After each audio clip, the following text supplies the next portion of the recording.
Live, love, design. It's your time. With me, Kathy Jack Copeland. It's as easy as 1, 2, 3, 4.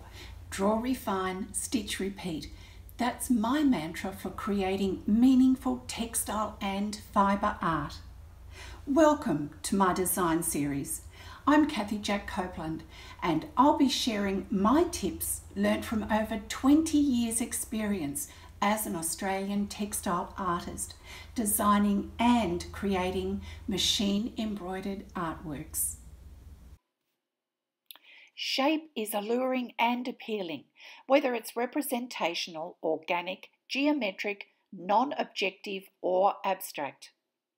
It can be simple or intricate, relaxed or formal, and by becoming aware of the shapes you like to design and work with, you'll begin to understand your unique style. Now, shape has many helpers. Size and placement can help create a focal point. Positive and negative space creates visual interest, and perspective and depth can be referenced as either a two-dimensional or flat shape or a three-dimensional shape producing form, indicating spatial relationships. And shape can be categorized into 5 distinct groups, making shape versatile, amenable and manageable.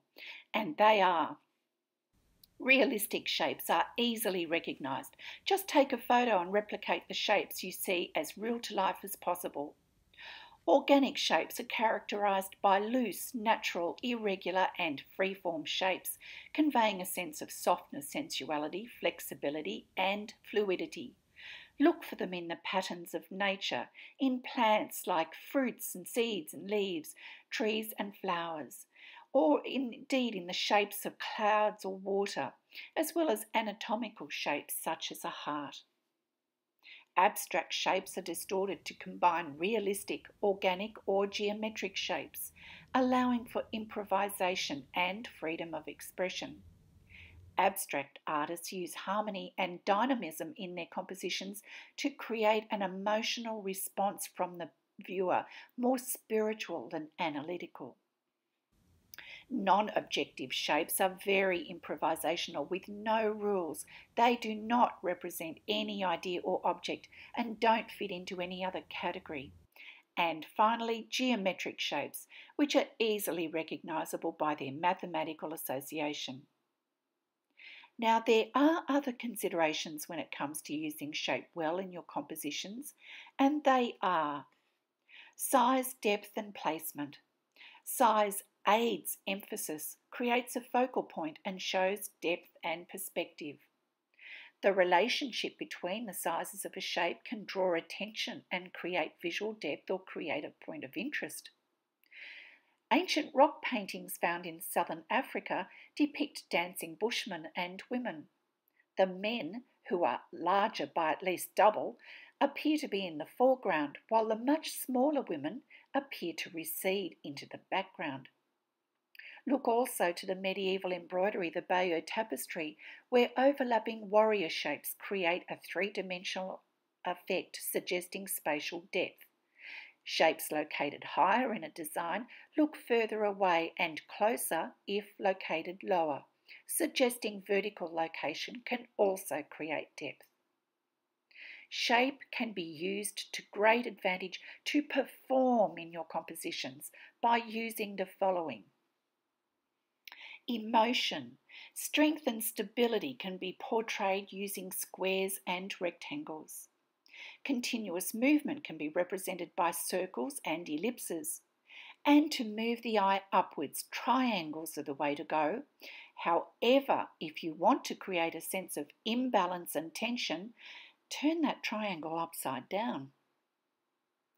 Now, value, colour and line can all be used to create dimension in your shapes. Value changes in a foreground and a background create a sense of depth. Foregrounds are usually crisp and true to colour, while backgrounds fade in value and detail. Temperature. Warm tones move forward, while cool tones recede. Bright colours also move forward, while dull colours fall back.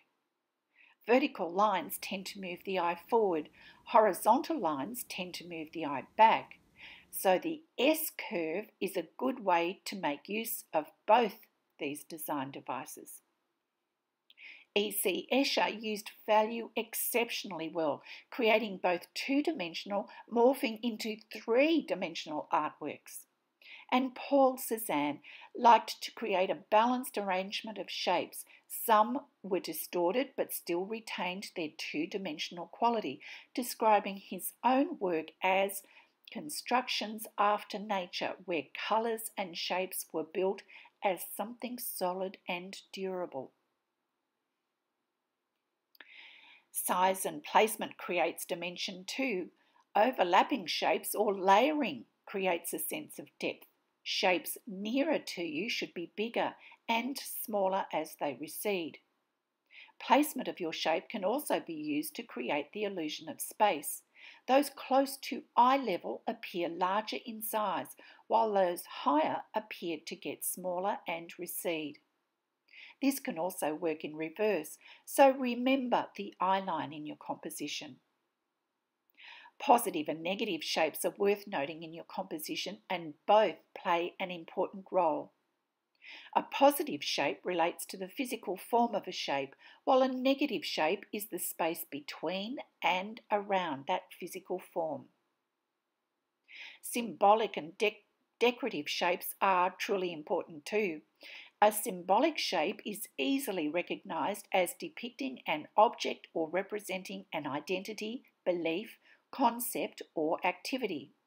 Examples include a pedestrian crossing sign, a cross representing the Christian faith, and a compass. Decorative shapes, however, are based on nature or geometry, or a combination of both, offering a huge range of styles, traversing historical, geographical, and cultural borders. Examples can be seen in Greek, Byzantine, Celtic, Viking, and Islamic art. Transparency, mirror image, and opaque shapes are useful tools too. Transparency is an optical illusion in design, allowing light to shine through a shape so you can see what lies behind. An opaque shape is not transparent, it's solid, so can't be seen through. And mirror image simply refers to a shape that's been reversed, just as though it's been reflected in a mirror. Now on to further research and artists. Sophie Munns, Paul Klee, Stanton MacDonald Wright, Esther MacLeod, Mary Delaney, Henry Matisse, Miro, Ben Nicholson, Tom Hackney, Stephen Ormandy, Elke Trittle, Piet Mondrian, Kandinsky, Helen Ansell, Giacomo Balla, Chuck Close, Jane Davies, Ken Doan, Maurice Esteve, Joseph Frank, Gordon Hopkins, Rex Ray, Paul Cézanne, E.C. Escher. Art and art movements.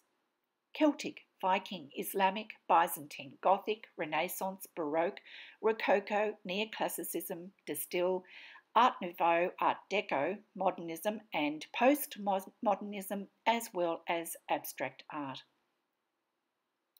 Embroidery and quilt artists to research. Linda Miller, Karen Nicole, Carol Breyer Fallett, Shiota Chiharu, Isa Beniston. And other areas of research would include World Textiles, which is a huge resource for decorative and symbolic styles, as well as medieval illuminated manuscripts for stunning Celtic knotwork and colour. So while a shape may begin as a simple line, just look at the myriad ways it can be used to support your work, and that's exactly how we should look at the elements and principles of design, as tools to be used to aid in composing the best possible textile and fibre art possible.